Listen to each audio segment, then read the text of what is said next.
साहब आपका बहुत बहुत स्वागत है हमारे इस चैनल में।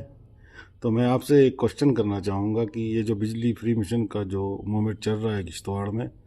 ये कहाँ तक आप लोग ले जाएंगे कि जो बिजली फ्री डिमांड जो आप कर रहे हो ज़िला किश्तवाड़ के लोग।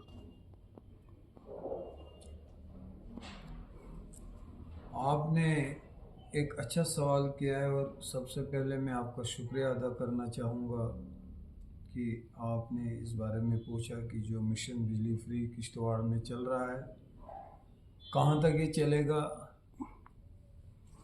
और क्या हम इस अपनी आवाज़ को मनवाने में कामयाब होंगे। मुझे लगता है कि दुनिया में आज तक जो भी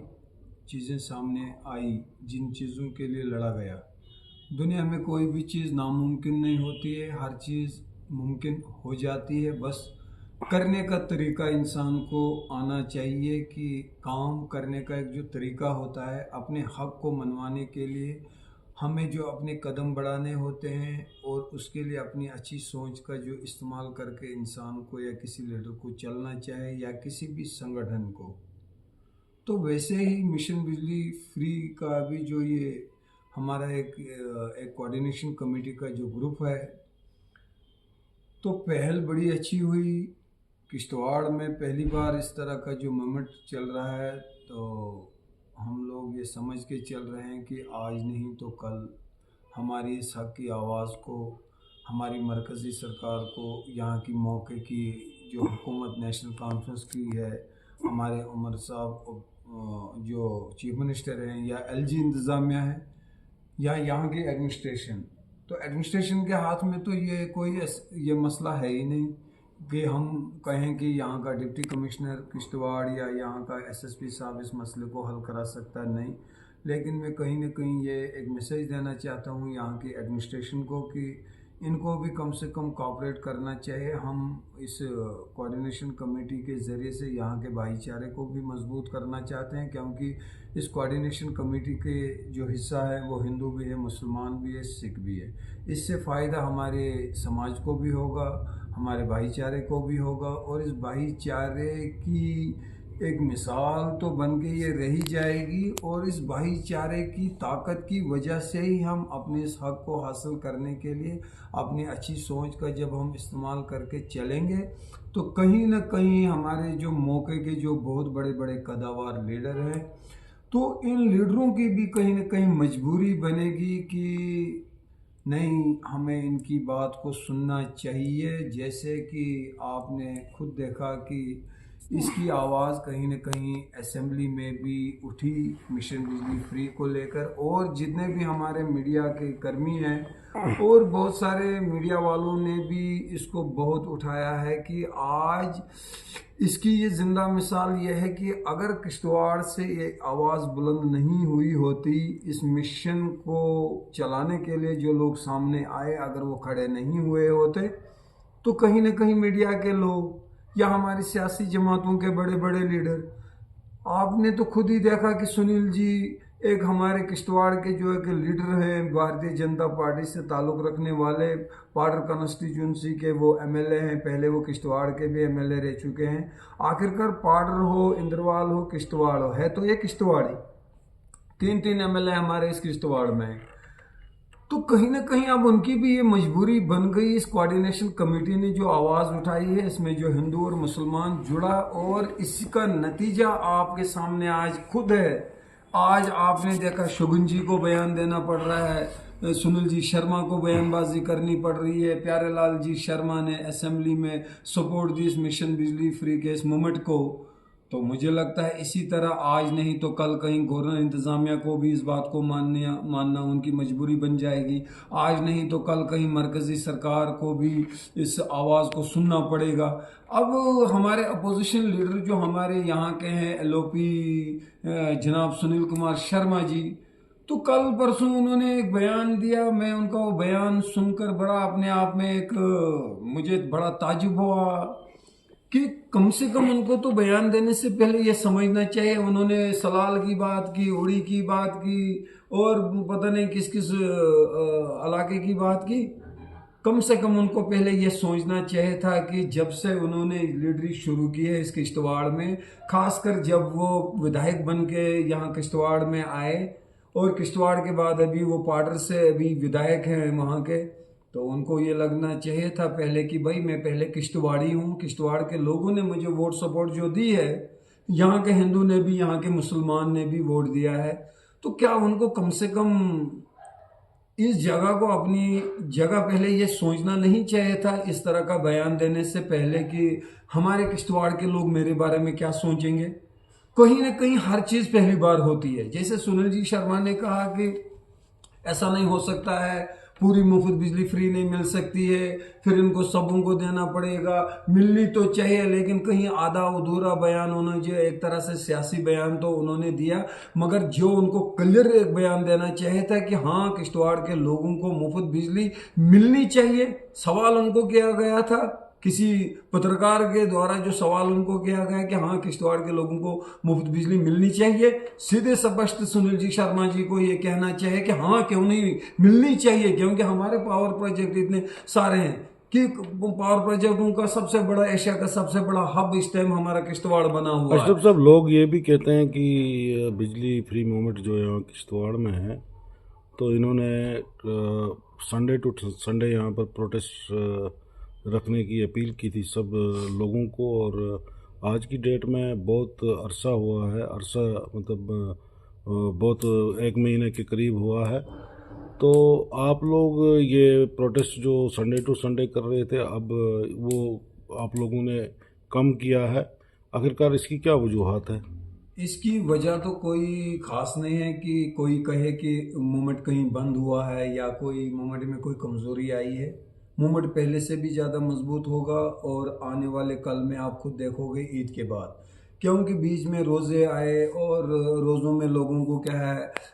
नमाजें तो ऐसे भी आगे पीछे हमारे मुस्लिम कम्युनिटी के लोग पढ़ते हैं, लेकिन जो ख़ास एक नमाज होती है तरावी की शक्ल में, एक ख़ास इबादत होती है, उसकी तरफ लोगों को ध्यान देना पड़ता है कि ये 12 महीनों में एक, हर साल में एक ऐसा महीना होता है रमज़ान का ये महीना, इसमें ख़ास और ख़ास 11 महीनों से ज़्यादा इबादत में ज़्यादा टाइम दिया जाता है और लोग इसको ही ज़्यादा वो तरजीह देते हैं। तो इसीलिए कहीं ना कहीं इस चीज़ को नज़र में रखकर इस मूवमेंट को चलाने वाले जितने भी कोऑर्डिनेशन कमेटी के जो मेंबर हैं, उन्होंने डिसाइड किया कि छोटे मोटे प्रोग्राम तो के संग्राबाटा में, पुचाल में या वो बिलालाबाद या कहीं हल्लर वगैरह, इसको भी अभी फ़िलहाल बंदी किया गया, क्योंकि रोज़ों में लोग समझते हैं कि रोज़ों में ज़्यादा इबादत करनी चाहिए, खासकर हमारी मुस्लिम कम्युनिटी के जो लोग हैं। इन्हीं चीज़ों को नज़र में रख के किसी अब इसको ये नहीं माने लोग किश्तवाड़ के कि या कोई भी कि ये मिशन बंद हुआ, बंद होने का तो कोई सवाल ही नहीं है कि ये हक की बात है, हक की इस आवाज़ को बुलंद इतना करना है। मरकज़ी सरकार तक जब तक ये गूंज नहीं जाएगी, यहाँ हमारे उमर अब्दुल्ला साहब, यहाँ मौके के जो चीफ मिनिस्टर, यहाँ LG इंतज़ामिया है, हम हक की लड़ाई लड़ने के लिए निकले हुए हैं। और लेकिन दुख तो इसी बात के लिए हो रहा है कि आजकल आए दिन जो बयानबाजियां होती हैं, हमारे सियासी जो लीडर हैं, शगुन जी है, सुनील जी शर्मा है या और बहुत सारे लोग हैं, खासकर मुझे दुख होता है कि भारतीय जनता पार्टी के जो लीडर हैं, आज वो बीते हुए कल की नाकामियों को गिनाते हैं कि उमर अब्दुल्ला साहब को वो 200 यूनिट फ्री देने की, वो पहले वो अपने वादे को पूरा करें, सिलेंडर फ्री देने की बात की थी, गैस फ्री देने की, राशन वगैरह, ऐसी बहुत सारी बातें ठीक है कहा था उन्होंने, तो उनको शायद ये करना चाहिए था और उनको अपने वक्त तक इन वादों को पूरा अशरफ साहब, एक बात मैं पूछना चाहूँगा, जैसे कि आपने कहा कि किसी मीडिया पर्सन ने सुनील कुमार शर्मा जी को क्वेश्चन पूछा था कि किश्तवाड़ में जो पावर प्रोजेक्ट का हब है, वहाँ पर जो है बिजली तैयार होती है, तो क्या वहाँ के लोगों को बिजली फ्री मिलेगी? और जहाँ तक हमने देखा और आपने भी सुना कि एज ए पॉलिटिशियन उन्होंने अच्छा एक बयान दिया है, जैसे कि मरकज़ी सरकार की फलाह और बहबूदी के लिए उन्होंने वो बयान दिया है। शायद मुझे ऐसा लग रहा है एज ए किश्तवाड़ी उन्होंने जो कहा है कि किश्तवाड़ में जो है 20,000 मेगावाट बिजली जो है यहाँ पर पैदा करने की क्षमता है किश्तवाड़ ज़िला को। आखिरकार उनको रामबंद या कश्मीर के चंद प्रोजेक्टों की बात या सलाल प्रोजेक्ट की बात करने की क्या, उड़ी वगैरह की बात करने की क्या ज़रूरत थी, जबकि क्वेश्चन सिर्फ और सिर्फ किश्तवाड़ डिस्ट्रिक्ट की थी। किश्तवाड़ में जो है, क्योंकि आपने देखा होगा कि बाकी जगहों पर जो प्रोजेक्ट बन रहे हैं वो 300 या 400 मेगावाट बिजली की क्षमता रखते हैं, लेकिन हमारा ज़िला किश्तवाड़ 20,000 मेगावाट की क्षमता रखता है। तो क्या इसमें हमें फ्री बिजली फराहम नहीं की जानी चाहिए हमारे ज़िला किश्तवाड़ के लोगों को? देखो रहमत साहब, ये बातें तो मैंने पहले ही रखी, लेकिन फिर भी आपने इस तरह की बात दोबारा रिपीट की, तो मैं फिर यही कहना चाहूँगा कि सबसे पहले हमारे सुनील कुमार शर्मा जी को हकीकत में इस टाइम, अगर हमारे पूरे जम्मू कश्मीर में इस टाइम कोई पावरफुल लीडर है तो हकीकत में वो हमारे किश्तवाड़ के सुनील कुमार शर्मा जी हैं, क्योंकि उनकी पहुंच मरकजी सरकार तक है। एलजी इंतज़ामिया तो एक छोटी सी बात है, मरकजी सरकार तक उनकी पकड़ है। कहीं भी वो आएंगे जाएंगे, अपनी बात रखते हैं, उनको कोई टाइम लेने की कोई आवश्यकता नहीं होती है। जिससे मिलना चाहेंगे मिलने के लिए कोई दिक्कत नहीं है, बात रखने के लिए कोई दिक्कत नहीं होती है। मतलब अशरफ साहब, आप नहीं नहीं, लेकिन बदकिस्मती की एक अशरफ बात साहब, है, बदकिस्मती की नहीं, एक क्वेश्चन खड़ा हो जाता है। आपने जहाँ तक कहा कि इस वक्त सुनील कुमार शर्मा बहुत कदावर नेता है, इसमें कोई दो राय नहीं है, लेकिन जो आपने कहा कि मरकज़ में उनकी बहुत चलती है, अगर इतनी चलती है तो मैं समझता हूँ कि अपनी तरफ से भी मैं रिक्वेस्ट करना चाहूँगा सुनील कुमार शर्मा जी से कि किश्तवाड़ियों को उनका हक दिलाने में अपना पूरा पूरा योगदान अगर प्राप्त करेंगे तो किश्तवाड़ी ताउम्र उनको अपना लीडर समझेंगे। क्या इसमें कोई दो राय है? यही बात मैं कहना चाहता था रहमत साहब कि जो बात आपने बीच में काटी, इसी बात को मैं कहना ही चाहता था कि सुनील कुमार शर्मा जी जो हैं वो अपने आप में एक बहुत बड़े कदावर लीडर हैं, इसमें कोई शक नहीं है। और हम सब किश्तवाड़ियों की एक खुशकिस्मती थी कि इतना कदावर लीडर अगर हमारे किश्तवाड़ के लोगों को मिला। तो मुझे लगता है आज सुनील कुमार शर्मा जी को यहाँ किश्तवाड़ के लोगों के दर्द को समझकर, बिला लिहाज मजहब व मिलत के, बगैर किसी सियासी पार्टी इज्म के, बीते हुए कल में जिन्होंने हुकूमतें की उन्होंने क्या किया वो उनको जवाब देना है। चाहे सजाद साहब हैं, टाक साहब हैं, या और कोई है, सुरुड़ी साहब हैं, या और भी कोई रहे होंगे। लेकिन आज एक मौका मिला था सुनील कुमार शर्मा जी को कि वो आज अपने आप को साबित कर सकते थे किश्तवाड़ की इस पॉलिटिकल हिस्ट्री में। जैसे ओम मेहता जी, आज तक मरने के बाद भी उनका नाम क्यों लिया जाता है? क्योंकि उन्होंने इस तरह का काम किया। इसी तरह आज एक गोल्डन चांस मिला था सुनील कुमार शर्मा जी को कि बाहर के लोग माने या ना माने, लेकिन जो पावरफुल लीडर हमारे पास सुनील कुमार शर्मा जी इस टाइम बहसत किश्तवाड़ी वो हमारे लीडर हैं, तो आज उनके पास एक मौका मिला था। आज अगर वो इस हक की आवाज़ को मनवाने के लिए मरकज़ तक अपने आप को साबित करते तो कहीं ना कहीं ये आने वाले कल में जो आने वाले और इलेक्शन होंगे, चाहकर न चाहकर यहाँ का हिंदू, मुसलमान, सिख उम्र भर उसको वोट भी देते और फख्र अपने आप में महसूस करते कि नहीं, हमारे इस किश्तवाड़ की इस ज़मीन पे कोई हकीकत में ऐसा लीडर हमें मिला है कि जिसने बीते हुए कल की नाकामी को पे कोई ज़्यादा बात तो नहीं की, किसने क्या किया किसने क्या नहीं किया ये तो लोग यहाँ के जानते हैं। लेकिन आज उनको मौका मिला है सुनील कुमार शर्मा जी को। तो मैं यही कहना चाहूँगा कि अगर आपको हकीकत में किश्तवाड़ के लोगों के दर्द है दिल में, यहाँ का हिंदू, यहाँ का मुसलमान, यहाँ के भाईचारे के लिए आपका सीने में एक दर्द है कि आप यहाँ के भाईचारे को मजबूत करना चाहते हो, तो इस तरह का बयान देना चाहिए जिससे यहाँ का भाईचारा भी मजबूत हो। और इस तरह के हक जो भी हैं उन हकों को मनवाने के लिए, उन हकों को दिलाने के लिए अगर अपना आप अहम रोल निभाओगे तो आपकी मजबूती इतनी हो जाएगी, कहीं ना कहीं मरकज को भी आपकी बात के सामने झुकना पड़ेगा। और सबसे बड़ा प्लस पॉइंट सुनील कुमार शर्मा जी के लिए आज के दौर में यह बात थी कि मरकज के पास उनको जाने की शायद आवश्यकता नहीं पड़ेगी, क्योंकि सुनील कुमार शर्मा जी इस कॉन्स्टिट्यूंसी के हिस्सा हैं। चाहे पाट रहे, किश्तवाड़ है, इंद्रवाल है, कहीं हमारे किश्तवाड़ में जो पावर प्रोजेक्टों के इतने सारे पावर प्रोजेक्टों के बड़े बड़े हब हैं, तो मरकजी सरकार को भी कहीं ना कहीं झुकना पड़ेगा हमारे सुनील कुमार शर्मा जी के सामने। जैसे कि सुनील कुमार शर्मा जी जो एलओपी है, जो लीडर ऑफ अपोजिशन है, जो इस वक्त उमर साहब के ऊपर बहुत सारी टिप्पणियां करते हैं कि उन्होंने कहा था कि 200 यूनिट तमाम लोगों को बिजली फराहम की जाएगी। अगर देखा जाए तो 200 यूनिट बिजली जैसा कि कहा करते थे सुनील कुमार शर्मा जी, कहाँ से देंगे? उमर अब्दुल्ला साहब वो नहीं दे पाएंगे। जब उमर अब्दुल्ला साहब ने 200 यूनिट का ऐलान किया, तो उसके बाद इन्होंने कहा कि उन्होंने दूसरा मतलब एज ए पॉलिटिशियन उन्होंने बात की कि 200 यूनिट इन्होंने कहा था कि सब लोगों के लिए, न कि एएवाई के लिए। तो इसमें आप कहाँ तक इसको, इस बयान को समझना हाँ, की? एक बात है कि आपने एक अच्छा सवाल किया है, इसको मैं क्लियर करना चाहूँगा कि मुझे ये भी लगा कहीं ना कहीं कि जैसे हमारे सुनील कुमार शर्मा जी ने कहा कि उमर अब्दुल्ला साहब को पहले वो 200 यूनिट की जो उन्होंने वादा किया था जम्मू कश्मीर के लोगों के लिए, उसमें हमारा किश्तवाड़ भी आता है। हमारे जम्मू कश्मीर के जितने भी ज़िले हैं उन सबों के लिए उमर अब्दुल्ला साहब की तरफ से वादा किया गया था, नेशनल कॉन्फ्रेंस जमात की तरफ से। ठीक है, इसकी एक मैं मिसाल भी देना चाहूँगा। स्मार्ट मीटर आने से पहले पूरे जम्मू कश्मीर में चाहे यहाँ का गरीब था, अमीर था, या मिडिल क्लास फैमिली से ताल्लुक़ रखने वाला कोई भी इंसान है, किसी भी ज़ात का है, यहाँ तो ज़ात पात का कोई मसला नहीं है। लेकिन कहीं ना कहीं मैं कहता हूँ कि एक तरह से तो नेशनल कॉन्फ्रेंस की सरकार रही हो या नहीं रही हो, चाहे दौर इनका पहले का था या अब का है, तो लोगों ने बिजली खपत की। आज अगर इन्होंने 200 यूनिट पे बात की है तो कहीं ना कहीं आज तक, जब से मुल्क आज़ाद हुआ, आज़ादी से लेकर 2014 से लेकर खासकर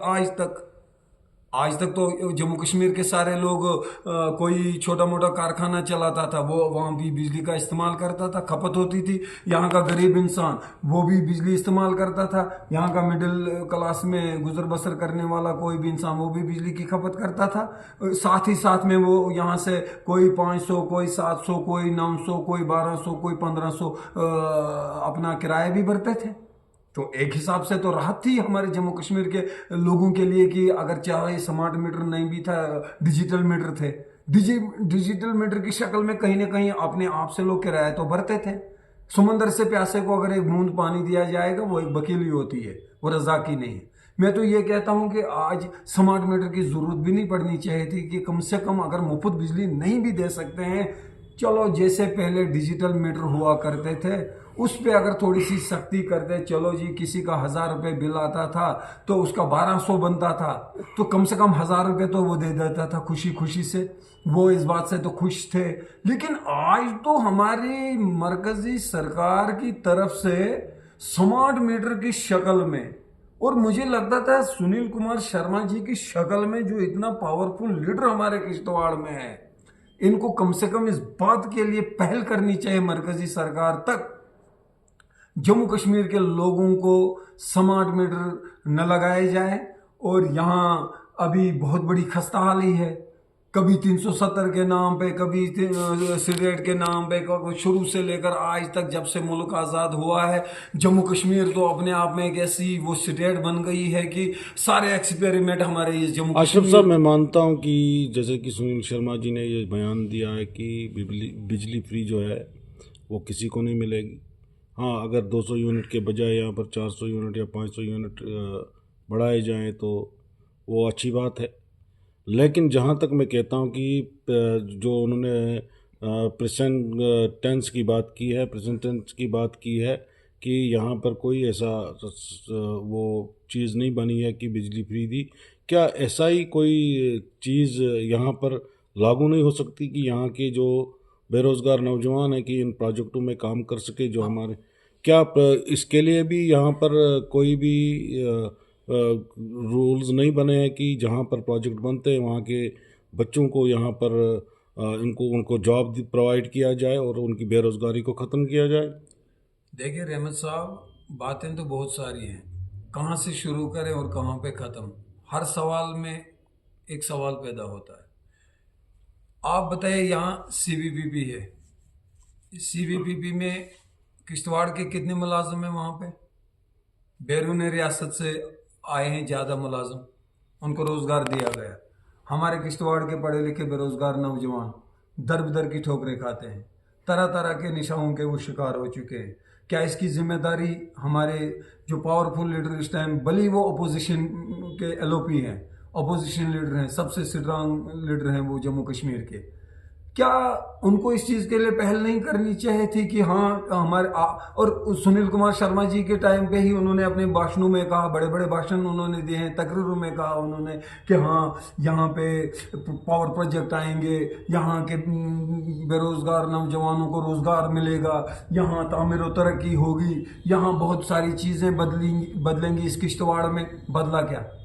आज बाहर के लोग सीवीपीपी में काम कर रहे हैं। पावर प्रोजेक्टों में आप देखो, जहां यहाँ किश्तवाड़ का लड़का एडजस्ट हो सकता था वहां भी एडजस्ट नहीं हो रहा है। हम ये भी कहते हैं कि जो टेक्निकल हैंड कोई बहुत ही ज़्यादा ज़रूरत है इस पावर प्रोजेक्ट को बनाने के लिए, वहां अगर बाहर का कोई आएगा भी तो हमें किश्तवाड़ियों को कोई दिक्कत भी नहीं है और हमारे लोग इस चीज़ को रियलाइज भी करेंगे। अशरफ साहब, मैं एक लास्ट क्वेश्चन पूछना चाहूँगा कि आप मुझे बताइए कि जैसे कि आपने कहा कि बाहर बैरूनी रास्तों से लोग यहाँ पर जॉब करते हैं। एनएचपीसी जब से आई है उसमें भी बैरूनी रास्त के लोग थे, और जो यहाँ पर इस वक्त जितने भी प्रोजेक्ट है, एलएनटी है वगैरह जो भी है, जयप्रकाश इंडस्ट्रीज़ है, बाकी यहाँ पर जितने भी प्रोजेक्ट्स हैं, तो बाहर के लोगों को यहाँ पर लाया जाता है। क्या यहाँ के विधायक जितने भी हैं, चाहे वो किसी भी शक्ल में हों, क्या उनको ऐसा नहीं लगता है कि ज़िला किश्तवाड़ के लोगों के साथ और ज़िला किश्तवाड़ के बेरोज़गार नौजवानों के साथ नाइंसाफ़ी हो रही है? बिल्कुल, ये तो बहुत बड़ी नाइंसाफी हो रही है हमारे बेरोजगार नौजवान के साथ। और बेरोजगार नौजवानों के साथ साथ जिन जो पेरेंट्स हैं, हम वो बेचार कुछ लोगों ने अपनी ज़मीनों को भेजा, कर्ज लेकर उन्होंने अपने बच्चों को पढ़ाया था। पिछले 10 सालों से तो अवरेज हो गए हमारे पढ़े लिखे बेरोजगार नौजवान। 10 साल से इलेक्शन नहीं हुए, वो मार अलग से, रोजगार न मिलना वो मार अलग से, सियासी ड्रामाबाजों, सियासी जो बयानबाजों के शिकार हमारे पढ़े लिखे नौजवान होते हैं। रोजगार की कोई अच्छी पॉलिसी नहीं है, इस पे कोई बात नहीं है। तो आज हम बिजली मुफ्त मांगते हैं, इसलिए मांगते हैं, चीखते हैं इसलिए मांगते हैं क्योंकि हमारे जेबों में हमारे जो बेरोजगार नौजवान हैं, गरीब क्या कहेंगे, आज अमीर भी गरीब हो गया है। पहले दौर नहीं, पहले दौर में एक मिनट पहले दौर में आप बताओ, जो पुराने दौर में जो हमारे नेशनल कॉन्फ्रेंस या कांग्रेस की सरकारें हुआ करती थी, आज नेशनल कॉन्फ्रेंस की सरकार है। 2014 से पहले जो मुलाजम लगे थे वो किसने लगाए? उसका फायदा किसको हुआ? आपको हुआ, मुझको हुआ, किसी और भाई को हुआ, किसी और दोस्त को, हिंदू को भी, मुसलमान को भी, सिख को भी हुआ। 2014 के बाद कितने नए मुलाजिम लगाए गए? क्या ये नाकामी नहीं है? क्या मरकजी सरकार को इस विषय पे नहीं सोचना चाहिए कि जम्मू कश्मीर की इस खस्ता हाली को ठीक करने के लिए, या हम अगर कहते हैं कि नेशनल कॉन्फ्रेंस जमात अपने आप में आज तक नाकाम हो गई है, चाहे किसी भी तरह से उन्होंने ये बात की है, क्या उनको जम्मू कश्मीर को लेके इस तरह की कोई अच्छी पॉलिसी सामने नहीं लानी चाहिए? क्या अपने टाइम पे, सही टाइम पे, यहाँ हमारी जम्मू कश्मीर की जो हमसे स्टेट छीनी गई, रियासत का दर्जा जो छीना गया, अगर रियासत का दर्जा उनको सही टाइम पे बहाल नहीं करना चाहिए था? उसके बाद सवाल अगर ये उमर अब्दुल्ला साहब से करेंगे तो एक सवाल बनता है, कहीं ना कहीं गवर्नर एलजी इंतजामिया के भी बीच में वो टांग लड़ाते हैं, या मरकज भी बीच में अपनी टांग लड़ाते हैं। काम कहीं से होता नहीं, बोलो एक को काम करने के लिए वो कहते हैं कि एलजी साहब नहीं मानता है, एलजी साहब को कहो तो कहीं सेंटर नहीं मानता है, सेंटर बोलता है एनसी वाले ये कर रहे हैं। तो इन चीज़ों के बीच में क्या होता है कि कहीं ना कहीं आम लोग, हमारे पढ़े लिखे बेरोजगार नौजवान, उनका मुस्तकबिल जो है वो अंधकार में दिन ब दिन चला जा रहा है। और यहाँ तक कि लोग तरह तरह के नशों के शिकार हो गए, पढ़े लिखे बेरोजगार नौजवान भी, और डिप्रेशन के शिकार कुछ बुजुर्ग लोग भी हुए, जवान भी हो, हमारे माएँ बहनें। आज समझ में नहीं आता है कि ये स्मार्ट मीटर लग रहे हैं, हम ये महंगे महंगे जो बिल आएंगे कहाँ से भरेंगे? जैसा कि आपने देखा होगा कि असेंबली में जो पिछली बार उमर अब्दुल्ला साहब ने कहा था कि जिस वक्त डेली वेजेस का प्रोटेस्ट था और डेली वेजेस को वहाँ पर लाठी खानी पड़ी, तो क्या उमर साहब ने वहाँ पर ये नहीं कहा था कि ये तमाम मुलाजमीन जो है वो मेरे मुलाजमीन हैं, क्योंकि उन्हें बढ़ चढ़ कर इनको परमानेंट करना या इनको फ़ायदा देना वो मेरा काम है। लेकिन कहीं ना कहीं ऐसा लगता है कि उमर अब्दुल्ला साहब स्टेट की वजह से कुछ नहीं कर पा रहे हैं, क्योंकि उसके पास उतनी पावर नहीं है जो एलजी साहब के पास पावर है। और जो ज़्यादातर आपको पता है कि सेंट्रल गवर्नमेंट की पावर इस पे है, होम मिनिस्ट्री जो है वो सेंट्रल गवर्नमेंट के पास है। तो क्या आपको नहीं लगता है कि उमर साहब की पावर में कुछ कमियां हैं, इसीलिए वो डेली वेजेस को और बेरोजगार नौजवानों को फ़ायदा नहीं पहुंचा पा रहे हैं? देखिए रहमत साहब, आपने ये बात कही, ये भी अपने आप में बहुत अच्छी बात है कि उमर साहब की जगह अगर कोई भी लीडर होता 10 सालों के बाद आज उमर साहब अब्दुल्ला जो है चीफ मिनिस्टर की शक्ल में जम्मू कश्मीर के लोगों की रहबरी कर रहे हैं। क्या उनको अपनी नाकामी पे डर नहीं सताता होगा? क्या वो नहीं चाहते होंगे कि मैं यहाँ पढ़े लिखे बेरोजगार नौजवान हैं या डेली वेजर जितने भी हैं, किसी भी डिपार्टमेंट में जो आर्जी मुलाजमिन हैं, क्या वो नहीं चाहेंगे कि इनके लिए मैं कोई अच्छी पॉलिसी लाऊं? या ये कहीं परमानेंट हो जाएंगे तो आने वाले कल में जब फिर इलेक्शन होंगे तो उसका फायदा नेशनल कॉन्फ्रेंस को ही होगा। मुझे नहीं ये लगता है कि कोई भी लीडर अगर उमर अब्दुल्ला साहब की जगह पे होगा वो चाहेगा कि मैं अपने दौर में बेरोजगार नौजवानों को रोजगार भी दे दूं और जो जितने आर्जी मुलाजमीन हैं किसी भी डिपार्टमेंट में है वो उनको वो मुस्तकिल करने के लिए भी वो उनका दिल करता होगा। लेकिन मुझे लगता है कि कहीं ना कहीं इसमें नाकामी मरकजी सरकार की है, यहाँ एलजी इंतजामिया की है। इस असेंबली इलेक्शन होने से पहले मरकजी सरकार की तरफ से एलजी इंतजामिया को खास विशेष पावर देना यह क्या है? अपने आप में एक सवाल बनता है। अगर कहीं ना कहीं इनको डर लगता है भारतीय जनता पार्टी की जो सरकार मरकजी सरकार है या जम्मू कश्मीर में अभी ये अपोजिशन में है, इनको लगता है कि अगर हम कहीं इनको वो कंट्रोल में नहीं रखेंगे और अगर ये कहीं काम कर गए, जम्मू कश्मीर के बेरोजगार नौजवानों के लिए काम कर गए, आने वाले कल में कहीं भी भारतीय जनता पार्टी का जम्मू कश्मीर से सफाया हो जाएगा। ना तो ये उमर अब्दुल्ला साहब को पूरी पावर देते हैं, अपने सही टाइम पे स्टेट रियासत का दर्जा इनको सही में बहाल करके वापस देना चाहिए था। अगर उसके बाद उमर अब्दुल्ला या नेशनल कॉन्फ्रेंस की ये सरकार नाकाम होती अपने कामों को या अपने वादों को पूरा करने के लिए, तो उसका रिजल्ट खुद लोग दूसरे चुनाव में इनको लात मारते या इनको नजरअंदाज करते, इस जमात को वोट कोई नहीं देता, तो उसका फायदा भी बीजेपी को ही होता। मगर ये तो मौका भी नहीं देते हैं काम करने के लिए। अशरफ साहब, एक बात मैं और कहूँगा कि 5 अगस्त 2019 को जिस वक्त अमित शाह जी ने जो कदम उठाया था, इकदाम उठाए थे 370 को ख़त्म करने के लिए, 35 को ख़त्म करने के लिए, उसी वक्त ऑनरेबल होम मिनिस्टर साहब ने ये भी कहा था कि सही समय पर हम जम्मू कश्मीर को उनका अधिकार, उनको स्टेटस का दर्जा वापस दिया जाएगा। और साथ ही साथ में जब भी वो जम्मू या कश्मीर में आया करते थे, चाहे ऑनरेबल चीफ मिनिस्टर साहब या चीफ मिनिस्टर साहब हो, चाहे ऑनरेबल हमारे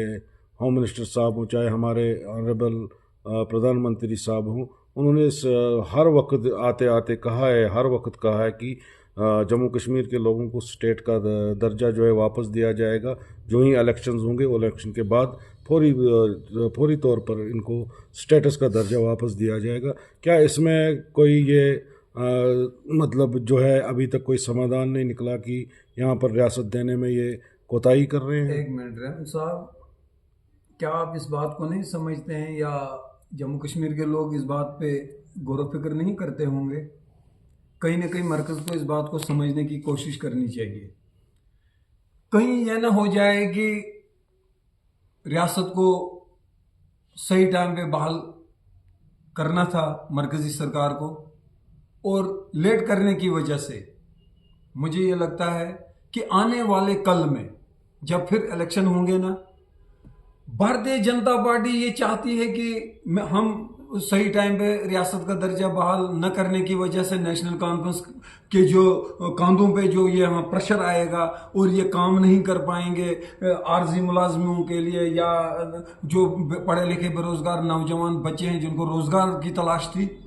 तो मुझे लगता है नेशनल कॉन्फ्रेंस से ज़्यादा खुद भारतीय जनता पार्टी की मरकजी सरकार हो या अपोजिशन में, यहाँ जम्मू कश्मीर में जो बीजेपी के कदावर लीडर हैं, उनको भी नुकसान सियासी तौर पे उठाना पड़ेगा। क्योंकि लोग हर चीज को रियलाइज करते हैं कि क्या वजह है कि टाइम कौन सा सही अब चाहिए। यहाँ के हालात ठीक है, लोगों ने वोट दिया, इलेक्शन भी ठीक से हुए, सारा कुछ ठीक से हो गया, 370 टूटा, लोग खामोश क्यों बैठे?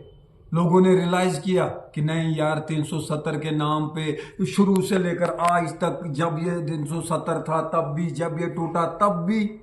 बदला तो कुछ भी नहीं। आज भी बेरोजगार नौजवान लाठियां खा रहा है, आज भी पढ़ा लिखा बेरोजगार नौजवान रोजगार की तलाश में है, आज भी पढ़ा लिखा बेरोजगार नौजवान अवरेज होकर यहाँ तक कि बहुत सारे नौजवान अब शादी करने से भी डरते हैं कि किसी घर की या कोई बहू बेटी हमारे घर में आएगी, कोई जवान कहता है कि मैं कैसे पालूंगा,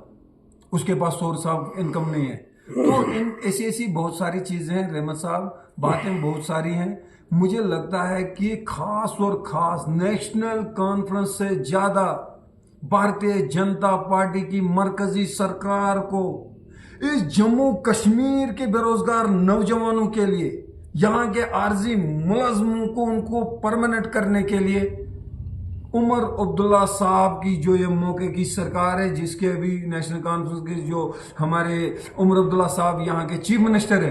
कहीं ना कहीं मरकज को कॉपरेट करना चाहिए नेशनल कॉन्फ्रेंस की इस जमात को। उसका फायदा भारतीय जनता पार्टी को भी होगा, उसका फायदा यहाँ नेशनल कॉन्फ्रेंस को भी होगा, और उसका फायदा यहाँ के भाईचारे को भी होगा, और उसका फायदा यहाँ के बेरोजगार नौजवान को भी होगा, आर्जी मुलाजमों को भी होगा। नहीं तो क्या होगा, नेशनल कॉन्फ्रेंस वाले अपनी सियासी बयानबाजी करेंगे, भारतीय जनता पार्टी के कदावर लीडर वो अपनी सियासी बयानबाजियां करेंगे, एलजी इंतजामिया कुछ और बात कहेगा, मरकजी हुकूमत भारतीय जनता पार्टी की बात वो कुछ और कहेगी। सही टाइम आएगा, अब कौन सा सही टाइम आएगा रियासत का दर्जा बहाल करने के लिए? क्या वो इस इंतजार में है कि जम्मू कश्मीर का बेरोजगार पढ़ा लिखा नौजवान तरह तरह के नशों का शिकार होकर वो बिल्कुल खत्म हो जाए और जम्मू कश्मीर खत्म हो जाए? अशरफ साहब, एक क्वेश्चन मैं आपसे और करना चाहूँगा। क्या ऐसा नहीं लगता है आपको कि मरकज़ी सरकार और जो स्टेट की सरकार है, कहीं इनके बीच में जो है आम इंसान जम्मू कश्मीर का तो पिसा तो नहीं जा रहा है? ये बात बिल्कुल सही है। 100 बातों की 1000 बातों की एक बात है, ये मैं भी रियलाइज करता हूं। एक तरह से ये ड्रामा है, लोग अब रियलाइज कर चुके हैं, यहां का हिंदू भी, यहां का मुसलमान भी, यहां का सिख भी। 1947 से लेकर आज तक क्या लोग मूर्ख हैं? जिन लोगों ने अपनी जिंदगियों को गंवाया, जो बेरोजगार नौजवान बच्चे कहां से उन्होंने शुरू किया और आज बुढ़ापे की कगार पे वो भी खड़े हो गए। कब सुधार होगा हमारे इस जम्मू कश्मीर का? कब इस जम्मू कश्मीर का सही हल आएगा? कभी एनसी, कभी बीजेपी, कभी पीडीपी, कभी कांग्रेस, कभी कोई और नई जमात, ख्वाबों पे ख्वाब, ख्वाबों पे ख्वाब। लेकिन कहीं ना कहीं अब लोग ये समझते हैं, एनसी हो, पीडीपी हो, बीजेपी हो, कांग्रेस हो, ये कहीं ना कहीं अपने फायदों के लिए अंदर में अंदरूनी तौर पे मिले होते हैं। और शिकार अगर होता है तो आम पब्लिक शिकार होती है, हमारे पढ़े लिखे बेरोजगार नौजवान, उनके ऊपर ये बुरा असर आ जाता है और समाज इससे बड़ा परेशान हो गया है। आप देखिए, स्मार्ट मीटर की बात आती है घुमा फिरा के, कोई नहीं चाहता हम प्रोटेस्ट करें, कोई नहीं चाहता है कि हम नेशनल इंटरेस्ट के खिलाफ कोई ऐसी बात करें। यह भी एक तरह से नेशनल इंटरेस्ट के खिलाफ बात है कि अगर मरकज की तरफ से कोई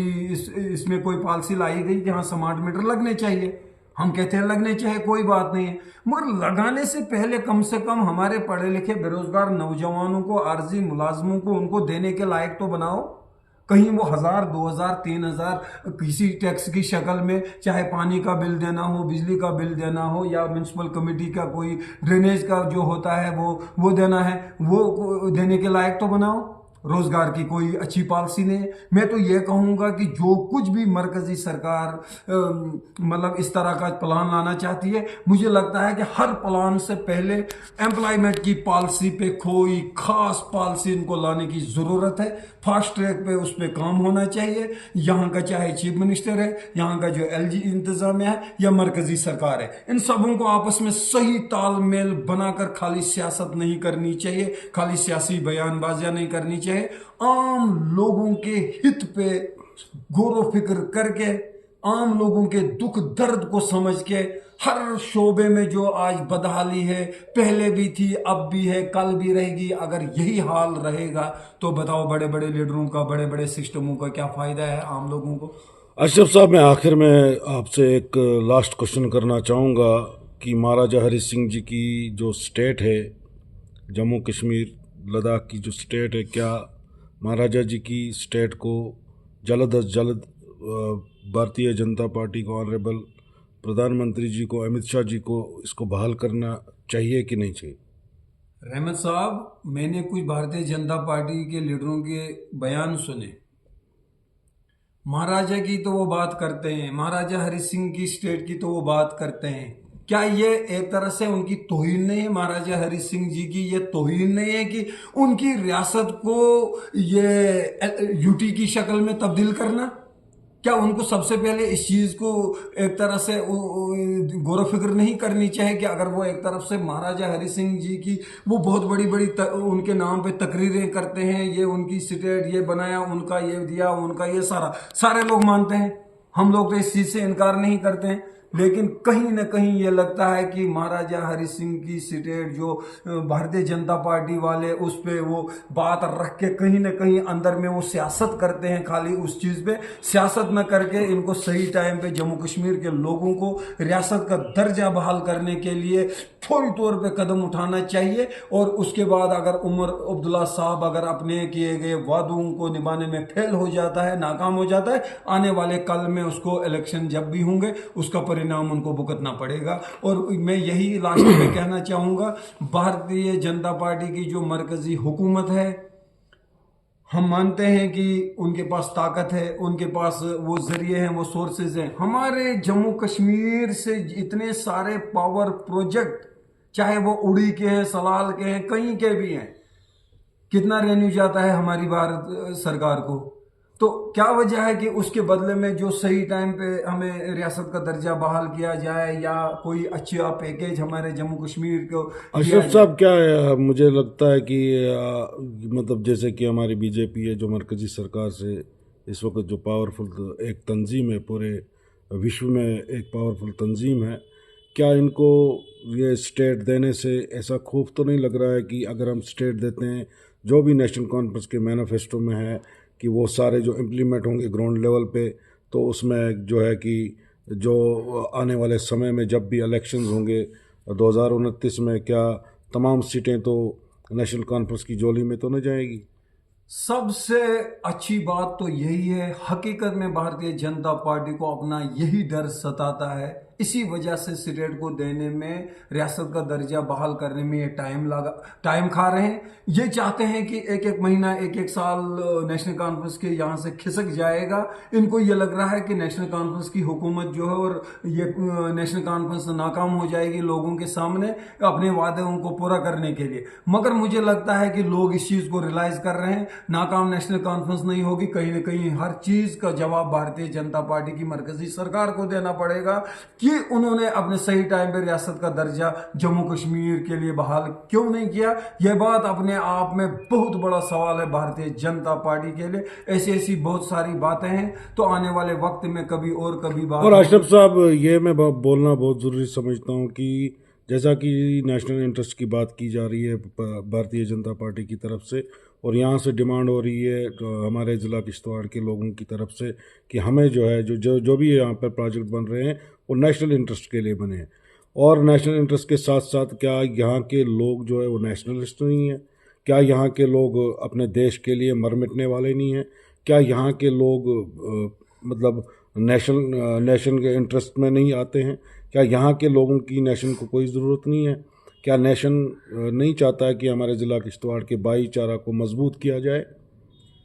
रहमत साहब, आपने नेशनल इंटरेस्ट की बात की, क्या ये नेशनल इंटरेस्ट नहीं है कि जम्मू कश्मीर के इतने सारे पावर प्रोजेक्ट हैं कि उनका जो MOU साइन हुआ तो वो कहीं ना कहीं हमने मरकजी सरकार ही उन पे वो देख रेख कर रही है, और सारा जो रेवेन्यू इन पावर प्रोजेक्टों की वजह से जो जनरेट होता है तो उसका फायदा मरकजी सरकार को नहीं है, नेशनल इंटरेस्ट को नहीं है। क्या नेशनल इंटरेस्ट यह नहीं होता है कि जो हमारे जम्मू कश्मीर से बाहर जो बैरून रियासतों में लोग हैं उनकी जरूरतों को पूरा करना, क्या यह नेशनल इंटरेस्ट नहीं है? बेरोजगार नौजवानों को रोजगार देना, क्या यह नेशनल इंटरेस्ट नहीं है? जो गरीब का बच्चा जो पढ़ना चाहता है उसको सही तालीम मिले, क्या यह नेशनल इंटरेस्ट नहीं है? भूखे को रोटी खिलाना, उसको भूखे को प्यास मिटाना, क्या यह नेशनल इंटरेस्ट नहीं है? हमारे पढ़े लिखे बेरोजगार नौजवान अगर अच्छी जगहों पे उनको काम करने का अवसर दिया जाएगा, उससे नेशनल इंटरेस्ट हमारा मजबूत हो जाएगा, हमारा मुल्क मजबूत हो जाएगा। इस तरह से हमारे नेशनल इंटरेस्ट के नाम पे जो कुछ बड़े बड़े उद्योगपति, बड़े बड़े सियासतदान, बड़ी बड़ी सियासी जमातें नेशनल इंटरेस्ट के नाम पे जो लोगों को परेशान कर देते हैं, मुझे लगता है कि ये नेशनल इंटरेस्ट नहीं है। नेशनल इंटरेस्ट यह होता है कि कहीं कोयला बनता है वो जम्मू कश्मीर के काम आए, अगर जम्मू कश्मीर में बिजली है वो कहीं और काम आए। पूरे हिंदुस्तान में जहां कहीं भी जो कुछ भी बनता है कहीं अनाज बनता है, कहीं कोयला बनता है, कोई और कुछ बनता है, कहीं बिजली बनती है। इसी तरह के बहुत सारे हर शोबे में जो जहाँ की जो पोटेंशियल जहाँ पर है उसका फायदा कहीं ना कहीं हमें, जैसे बॉडी में एक अंग पूरे जिस्म के साथ जो जुड़ा होता है, दिल अपना काम करता है, हाथ अपना काम करता है, कान अपना काम करता है, आंख अपनी काम करती है, जबान अपनी काम करती है, इसी तरह से जिस्म अपने आप में मुकम्मल होता है। यही बात नेशनल इंटरेस्ट की भी होती है। हर शोबों में जब सही काम किया जाएगा वो नेशनल इंटरेस्ट सबसे अच्छा होता है, न कि नेशनल इंटरेस्ट के नाम पे खाली सियासी बयानबाजियां करेंगे, चाहे वो कांग्रेस के लोग हों, चाहे वो बीजेपी के लोग हों, चाहे वो पीडीपी के लोग हों, चाहे वो एनसी के लोग हों। लेकिन आज अगर खास भारतीय जनता पार्टी की जमात मरकजी सरकार से वहां यहां हमारे स्टेट में जो इनके बड़े बड़े अपोजिशन में बड़े बड़े लीडर हैं, जैसे सुनील कुमार शर्मा जी हैं, वो तो कदम कदम पे वो नेशनल इंटरेस्ट की बात गिनाते हैं। ठीक है, हम लोग क्या एंटी नेशनल हैं क्या? जम्मू कश्मीर के जो जितने भी पढ़े लिखे बेरोजगार नौजवान हैं, क्या ये एंटी नेशनल है इसलिए इनको रोजगार नहीं दिया जाता है? क्या किश्तवाड़ के लोग जो गरीब हैं वो कहते हैं कि हम इतना महंगा महंगा बिल भुगतान नहीं कर सकते हैं कि 2-2, 4-4, 5-5 हजार कल को बिल आएंगे, हमारे पढ़े लिखे बेरोजगार नौजवान बेरोजगार हैं, कहां से लाएंगे? चीखो पुकार कर। अशरफ साहब, आपने मेरे तमाम क्वेश्चनों का बहुत अच्छी तरीके से जवाब दिया और मुझे उम्मीद है कि हमारे देखने वाले सुनने वालों को ये जो है इंटरव्यू बहुत पसंद आएगा। और आपने जो है तफसीलन बात बताई, जो भी क्वेश्चन मैंने किए उस क्वेश्चन पे आप खड़े उतरे। तो इसी के साथ देखने और सुनने के लिए मैं सबका शुक्रिया अदा करता हूँ। जय हिंद, जय भारत, जय भीम, जय संविधान। शुक्रिया रहमत साहब।